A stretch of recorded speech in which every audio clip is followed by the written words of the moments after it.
Anganwadi sisters అందరికీ నమస్కారం. ఈ రోజు అంగన్వాడీ వార్తలకి స్వాగతం. అప్డేట్స్ కోసం ఇంకా ఎవరైనా సబ్స్క్రైబ్ చేసుకోకపోతే వెంటనే సబ్స్క్రైబ్ చేసుకోండి. వీడియోస్ మాత్రం చాలా మంది చూస్తున్నారు, లైక్ చేయలేదు, ఖచ్చితంగా లైక్ చేయండి.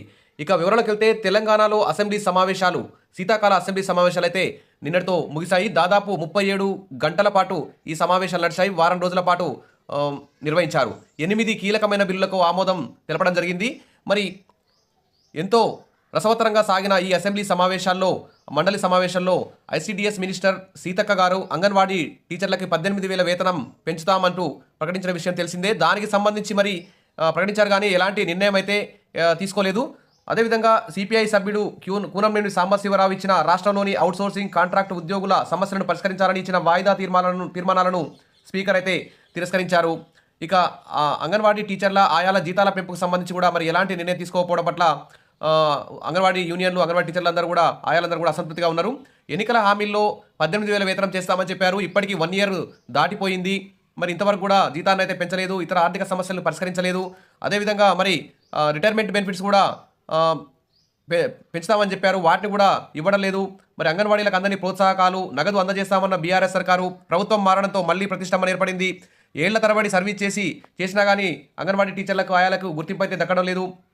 ఇటీవల మంత్రి సీతక్కతో చర్చించిన రాని స్పష్టత, దశల వారీగా ఆందోళనలు చేపట్టాలని మరి అంగన్వాడీ యూనియన్లు ఇక్కడ నిర్ణయిస్తున్నట్టు తెలుస్తోంది. మరి ఈ అసెంబ్లీ సమావేశాల్లో, మొన్న క్యాబినెట్ మీటింగ్ సమావేశాల్లో మరి అంగన్వాడీ టీచర్ల జీతాల మీద ఏదైనా నిర్ణయం తీసుకుంటారేమని 1000 కళ్ళతో ఎదురు చూశారు. కానీ నిరాశ ఎదురైంది. మరి ఎప్పుడు పెంచుతారు?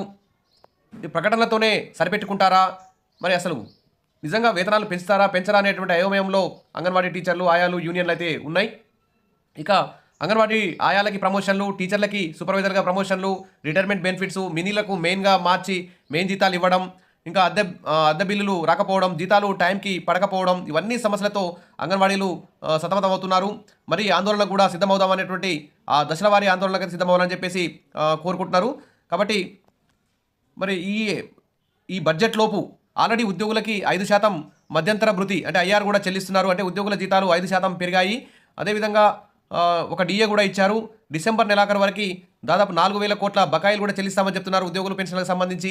మరి మార్చి బడ్జెట్ నుంచి ఏప్రిల్ 2025లో పీఆర్సీ కూడా ఇస్తామని చెప్తున్నారు. మరి అంగన్వాడీ టీచర్లు, ఆయాలకి జీతాలు పెంచక చాలా సంవత్సరాలు అయింది. ఉద్యోగులతో పాటు 9 గంటల నుంచి 4 దాకా అంగన్వాడీ టీచర్లు, ఆయాలు కూడా అంగన్వాడీ కేంద్రాల్లో విధులైతే నిర్వహిస్తున్నారు.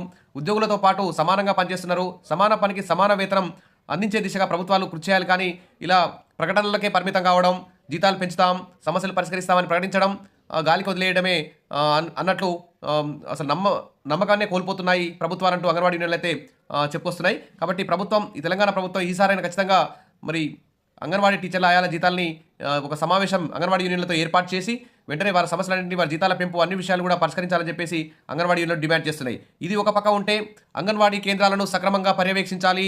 అంగన్వాడీలు సెల్ఫీలు, ఎఫ్ఆర్ఎస్ ఫేస్ రికగ్నిషన్ యాప్లో ఫోటోలు తీసిన తర్వాతే రేషన్ ఇవ్వాలి అని చెప్పేసి ఇలాంటి లింకులు అయితే పెడుతున్నారు. అంగన్వాడీలో పూర్వ ప్రాథమిక పాఠశాలలను మహిళా శిశు సంక్షేమ శాఖ సూపర్వైజర్లు పర్యవేక్షణ నిర్వహించాలని కలెక్టర్ విజయేంద్ర ఆదేశించారు. కలెక్టరేట్లో సమీక్ష నిర్వహించారు. ఈ సందర్భంగా మాట్లాడుతూ ప్రభుత్వం జారీ చేసిన మార్గదర్శకాల మేరకు ఆటపాటలతో కూడిన విద్య, పౌష్టికాహారం అందించాలని సూచించారు. అంగన్వాడీ పూర్వ ప్రాథమిక పాఠశాలల్లో మండలాల వారీగా రాష్ట్ర వ్యాప్తంగా వివిధ సెక్టార్లో పనిచేస్తున్న వారి వివరాలు అడిగి తెలుసుకున్నారు. కేంద్రాలను పరిశుభ్రంగా ఉంచుకోవాలని సూచించారు. బరువు తక్కువ ఉన్న పిల్లలను గుర్తించడం, అలసత్వం వహించడంపై సిడిపిఓలను, సూపర్వైజర్లను కలెక్టర్ అయితే హెచ్చరించారు. తర్వాత సాధారణ బరువు వచ్చేలా చర్యలు తీసుకోవాలని ఆదేశించారు. సూపర్వైజర్లు అంగన్వాడీ కేంద్రాలను తరచూ తనిఖీ చేసే సమయంలో లొకేషన్తో వచ్చే ఫోటోలను అక్కడ పోయి మీ సూపర్వైజర్లు పోయినప్పుడు ఆ అంగన్వాడీ కేంద్రంలో ఉండే ఫోటోలు అప్లోడ్ చేయాలని కూడా సూచించారు. గర్భిణీల ఇంటికి వెళ్ళి వారి గురించి అడిగి తెలుసుకోవాలని, యాప్లో ఎప్పటికప్పుడు డేటా అప్లోడ్ చేయాలన్నారు. ఈ విధంగా అంగన్వాడీలపై పర్యవేక్షణ పెంచండి అంటూ మరి కలెక్టర్లకు అయితే ఆదేశాలు ఇచ్చాయి. ముఖ్యమంత్రి రేవంత్ రెడ్డి గారు కూడా ప్రైమరీ స్కూల్స్, హై స్కూల్స్, కాలేజీలు, ఇది తర్వాత హాస్టళ్లు, అంగన్వాడీ కేంద్రాలను తరచూ తనిఖీ చేయాలని చెప్పేసి ఆదేశాలు కూడా జారీ చేసిన విషయం అందరికీ తెలిసిందే. తర్వాత ఈ విధంగా అంగన్వాడీల సమస్యలు పరిష్కరించకపోగా పైగా తనిఖీల మీద తనిఖీలు చేస్తూ యాప్ల మీద యాప్లు ప్రవేశపెడుతూ తర్వాత ఫేస్ రికగ్నిషన్ యాప్ ద్వారా ఫోటోలు తీసిన తర్వాత రేషన్ ఇవ్వాలని చెప్పడం, పెండింగ్ బిల్స్ ఎక్కువగా ఉండడం, మెనూ బిల్లులు పెంచకపోవడం, ఫ్రీ కరెంట్ లేకపోవడం, ఫ్రీ గ్యాస్ లేకపోవడం, తర్వాత కాంపౌండ్ వాల్స్ లేకపోవడం, వాటర్ ఫెసిలిటీ, కరెంట్ ఫెసిలిటీ ఇవన్నీ లేకపోవడం వల్ల అంగన్వాడీ టీచర్లు ఇక జీతాలు తక్కువగా ఉండడం వల్ల కూడా చాలా ఇబ్బందులు ఎదుర్కొంటున్నారు. కాబట్టి ఈ అసెంబ్లీ సమావేశాల్లోనే అంగన్వాడీ సమస్యలన్నీ పరిష్కారం అవుతాయని ఆశపడ్డారు. కానీ ఈసారి కూడా ప్రకటనకే పరిమితమైంది. అసెంబ్లీ సమావేశాల ముగింపు రోజు కూడా ఒక నిర్ణయం తీసుకోకపోవడం అన్యాయం అని చెప్పి అంగన్వాడీ టీచర్లు ఆయాలందరూ బాధపడుతున్నారు. ఖచ్చితంగా మరి ఐసీడీఎస్ మంత్రి గారు ఇచ్చిన మాట మేరకు సీఎం గారు అందరూ అంగన్వాడీ యూనియన్లతో మీటింగ్లు పెట్టి ఒక ఒక కూలంకషంగా సమస్యలన్నిటి మీద చర్చించి ఒక పాజిటివ్ నిర్ణయాన్ని తీసుకుంటారని చెప్పి ఆశిద్దాం. జనవరిలో సంక్రాంతి కానుకగానైనా అంగన్వాడీ టీచర్లకి వేతనాలు పెంచి వారి సమస్యలన్నీ పరిష్కరిస్తారని చెప్పి ప్రతి నెల ఫస్ట్ తేదీనే వారి జీతాలు వేస్తారని చెప్పి ఆశిద్దాం.